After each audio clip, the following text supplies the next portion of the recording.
Hey everybody, I think prices have went up somewhat here. I'm at a restaurant, the Broken Yolk, and I don't remember ever paying $16 for an omelet.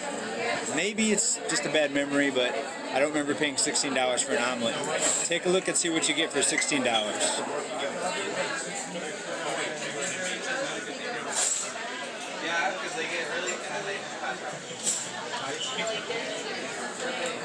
It's a Greek omelet, still looks pretty good for the price. I'm still happy with the purchase. Hey Bulls and Bears YouTube family, it is Wednesday, February 16th, 2022.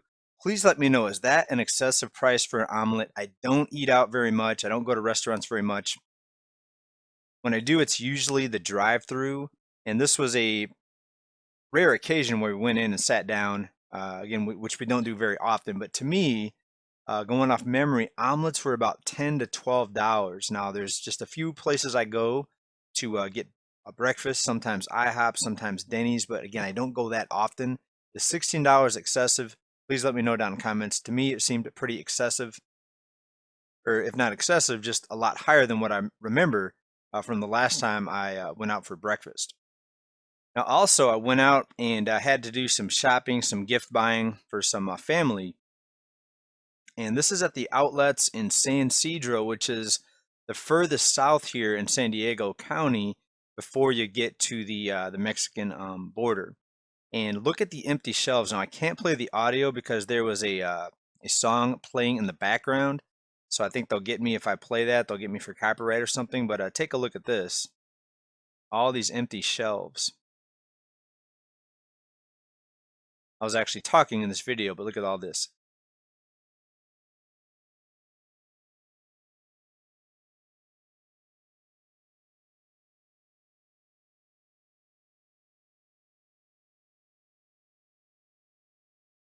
And now we see further disruptions in the supply chain. Look at what's happening at the US-Canadian border with the trucker situation up there. And Canada is a huge trading partner with the US.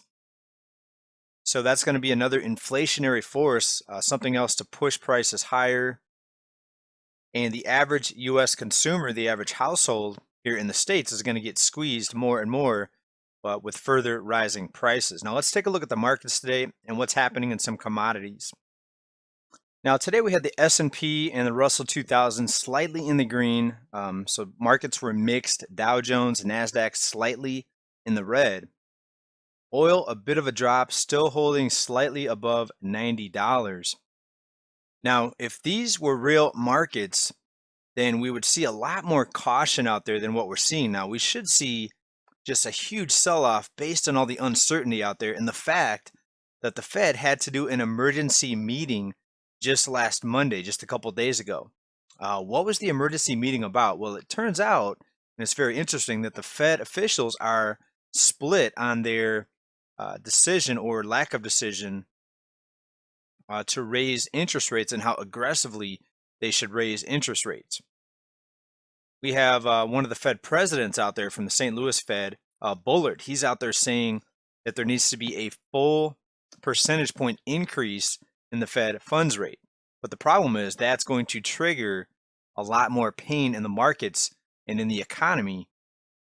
And when people have a harder time keeping up with their monthly payment, when they can't qualify for as big of a mortgage or loan, or if they can't take on more debt, then you see the implications in asset prices. Now, there's forces that are going against each other. We talked about this a few reports ago. You've got the supply chain disruptions, the labor issues. Even homes being built is having severe delays because of certain items that are very difficult to get because of the supply chain issues right now, which is also impacted by the labor shortage. But definitely raising interest rates will have some effect on the markets and on the prices in general. And with debt at all-time highs, and not just total debt, people say, well, JJ, of course, debt's higher than what it was in 2008 because there's more people, the population has grown. Well, of course, the population has grown, but it's not just the total debt, it's also the average debt per person. So you can't just look at the total. Yes, the total's higher, but the average debt per person is also much higher than what we saw previously. Now, the last time debt was this higher prior to the financial crisis, about 14 years ago now, we saw a correction. Prices came down. Banks pulled back on the lending. Now we're seeing just the opposite. We're seeing price increases accelerate. We don't see banks pulling back on lending. Higher interest rates will definitely have an effect on this. But with all the other inflationary forces that we talk about here in this channel, I don't think even a 1 or 2% rate hike is going to be enough to stop these rising prices. Please let me know what you think down in comments. I think in order to stop these prices from rising, they're going to have to seriously dampen the ability for people to borrow so much money. So I would say in order to stop this inflation, in order to stop prices from rising, we're talking about consumer goods and products, we're going to need to see much bigger rate increases. I'm talking 7, 8%, right? But even at 7, 8% interest rates, we're talking about the Fed funds rate. When you look at all the supply issues, even that may not be enough to bring prices down, right? And I'll give you just an example here. Let's go over to the housing market and take a look at this. We're talking about newly built homes here, 4-bedroom, 3-bath, no garage door, the unlikely woes holding up home building. So there's a shortage of garage doors, and many of these have to be imported. And if it's not the actual garage doors being imported, it's the raw materials that are used to make the garage doors. We also see that in plastics, and we talked about the cost of those totes at Costco in our previous report. Well, those are made in the USA, but somebody mentioned down in comments that the raw materials are likely made in Asia.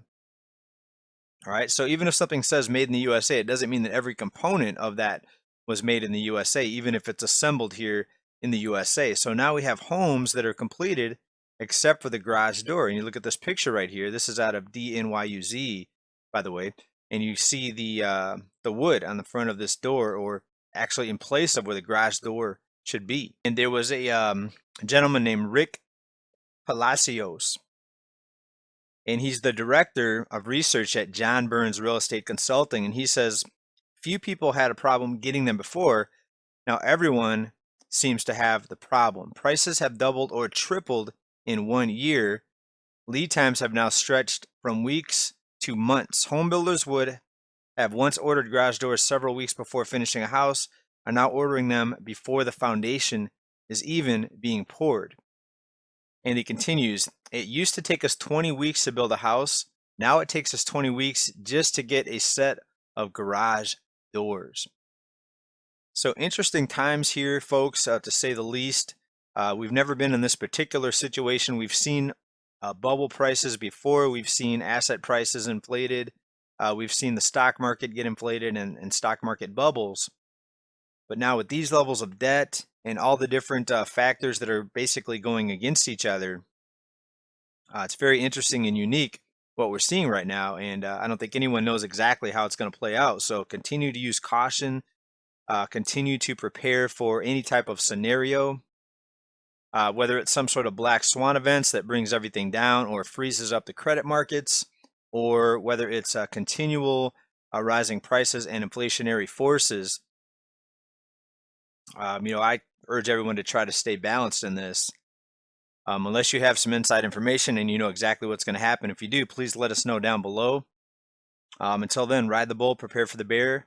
Please let me know what you think down in the comments. We'll talk to you very, very soon. Thanks for being here. Peace.